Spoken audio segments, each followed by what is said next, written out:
Hello student, today we continue the chapter how do organism reproduce. In previous video we study on reproductions and do organism create exact copy of themselves and के बारे में हम लोग जाना और हम लोग जानेंगे कि what is the importance of variations. मतलब कि आप देखे होंगे कि दो तरह का रिप्रोडक्शंस होता है, एसेक्सुअल एंड एसेक्सुअल, सेक्सुअल और एसेक्सुअल। और इसका जो 9 क्लास में पढ़े हुए 9 क्लास आपने पढ़ा होगा सेल के बारे में।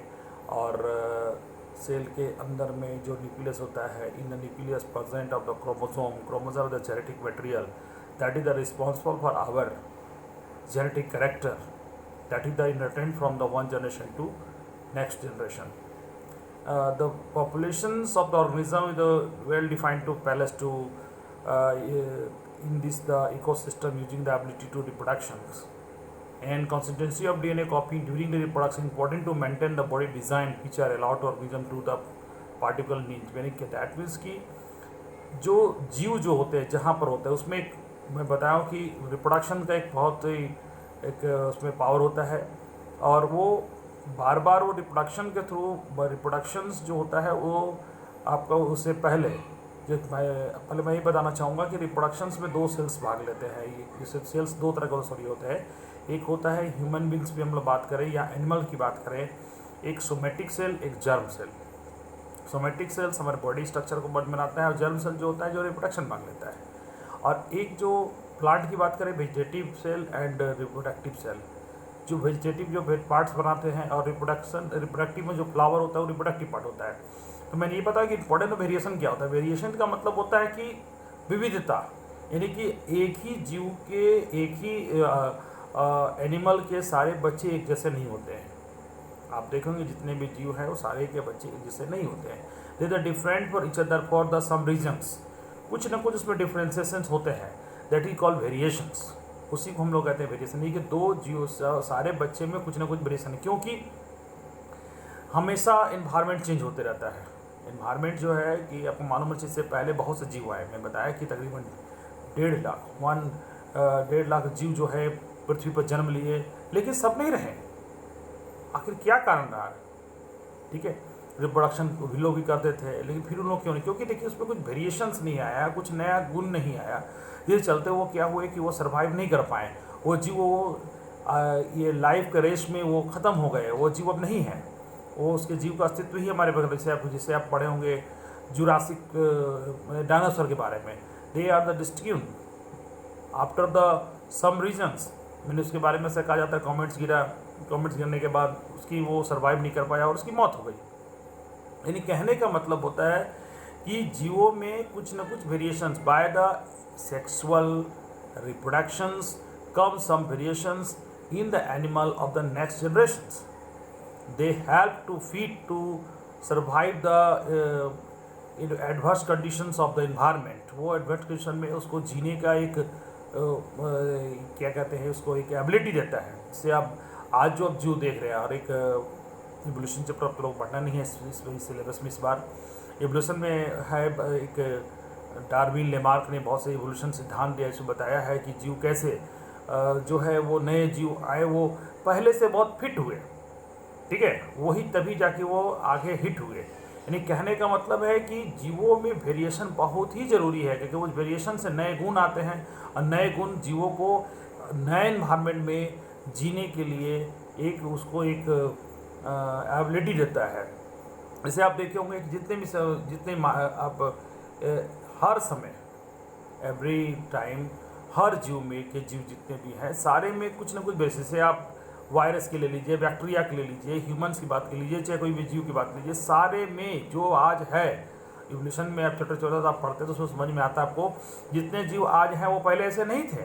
हमारे ह्यूमन्स की बात हम लोग बात करें तो ह्यूमन में जो आप है आपका बहुत से वेरिएशन आते आते फिर एक होमोसिपियंस आया, उसे होमो इरेक्टस था। यानी कहने का मतलब वो मैंने कह रहा हूँ उससे कुछ हम लोग डेवलप हुए और डेवलप होने के बाद से कहा जाता है कि हम लोग का जीव जो हम लोग डेवलप फ्रॉम द सेम बंदर से चिंपैंजी से हम लोग का जन्म हुआ है। तो एनिमल चिंपैंजी में कोई ऐसा वेरिएशन आया जो एक ह्यूमन बना, और उसके बाद हम लोग हैं। यानी कहने का मतलब है कि कुछ ना कुछ वेरिएशंस आते में जीवों में आने पर एक नए उस जीवों में एक अलग क्वालिटी पैदा होती है, और उस क्वालिटी क्या होता है, that is the ability variation is the useful to survive to of the species over the time. ये क्या होता है, ये वेरिएशंस जो होता है, ग्लोबल वार्मिंग, जो इन्वायरमेंट जो है वो चेंज होता है, उसमें उसको जीने का एक उसको एबिलिटी देता है। जैसे कि वायरस की बात हम लोग करें तो वायरस में वही बात है, यानी वायरस की वाले जैसे आप जैसे पहले के जो वायरस थे, अभी का वायरस बहुत ज़्यादा स्ट्रॉन्ग हो रहे हैं। क्यों? क्योंकि वो इन्वायरमेंट के अनुसार अपने आप को बहुत ही वो स्ट्रॉन्ग कर रहे हैं। जैसे अभी कोरोना वायरस जो चल रहा है, they also example of the variations. ठीक है, इसमें जो गुण है वो अदर वायरसों से ज़्यादा है, इसलिए पावरफुल है। इसलिए देखिएगा कि इसको कंट्रोल करना हमारे लिए, हम लोग के लिए दिक्कत हो रही है, क्योंकि वेरिएशंस गिव द एक ability to organism to life in over of time. ये हम लोग को जीवों में वेरिएशंस जो है वो जीवों को आगे बढ़ने के लिए या उसको एडवांस कंडीशन में जीने का एक माध्यम देता है, एक एबिलिटी देता है। और हमने बताया कि सेक्सुअल रिप्रोडक्शंस में जो 2 पार्टनर्स होते हैं, मेल फीमेल, हाफ आपका मेल से हाफ आपका फीमेल से, दोनों से आगे एक नए गुण आते हैं। ठीक है, कि नए गुण, एक नया एबिलिटी, यानी कि कहने में उसमें नया वेरिएशंस, और वो वेरिएशन की वजह से क्या होता है कि जीव वो आगे जाके उसको जीने में या उसे सर्वाइव करने में उसको मदद मिलता है। And next we study of the mode of reproductions. So they are the 2 type of the mode of reproductions of the organism, asexual and sexual. Sexual reproduction, asexual reproduction, this be only one partner the need for the reproductions. But in the sense of the sexual reproduction, they are the 2 partner, one of male and female, the need for the reproductions. And asexual reproduction, they are the many types. Pala, that is the fusions, and second are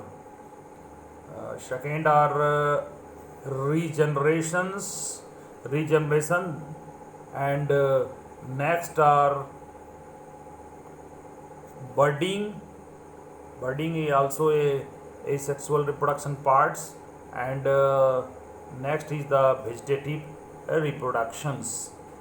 reproduction, and next are spore formations at the last type.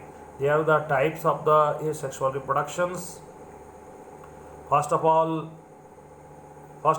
come to the fission, second is the budding, and third are the regenerations, and vegetative reproduction, and spore formation. They are the mode of the reproductions of the asexual reproduction. We will know that the asexual reproduction only one part of the need. That of the reproductions are occur in the lower type of the organism of the plant and animal. कहने का मतलब बता रहा हूँ कि जैसे जैसे जीव जो होते हैं, जो सिंपल जीव हैं, वो ज़्यादातर एसेक्सुअल रिप्रोडक्शंस करते हैं। ठीक है, जैसे जैसे जीव में कॉम्प्लेक्सिटी बढ़ी, वो कहने का मतलब है कि उसमें सेक्सुअल रिप्रोडक्शन का मूड चालू हुआ। यानी कहने का मतलब जो जितने भी आप सेक्सुअल रिप्रोडक्शन देख रहे हैं वो ज़्यादातर लोअर प्लांट, लोअर एनिमल में। जैसे कि अब हम बात करें ये फिजन्स, ये यूनिसेलुलर एनिमल में, that of the type of sexual reproduction is the body divided into 2 parts. Fusion is 2 types, binary fusion and multiple fusion. In binary fusion, the body part is divided into 2 parts, such as that occur in the amoeba. ठीक है, the body part is divided into 2 parts, and that is the Plasmodium vivax. The multiple fusion where the body divided into the multiple parts, and each parts of the develop into the a single organism. That type of the reproductions is called fission. Fission मतलब body का part का टूटना, और every part जो होते हैं वो नए जीव का उत्पत्ति करता है। तो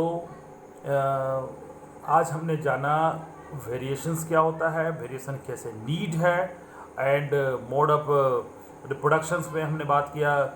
जितने टॉपिक के बारे में हम नेक्स्ट वीडियो में और भी बातें जो है जैसे फ्रेगमेंटेशन, रिजनरेशंस और स्पोर फॉर्म वेजिटेटिव प्रोग्रेशन में भी हम लोग बात करेंगे। आज के यहीं तक, थैंक यू।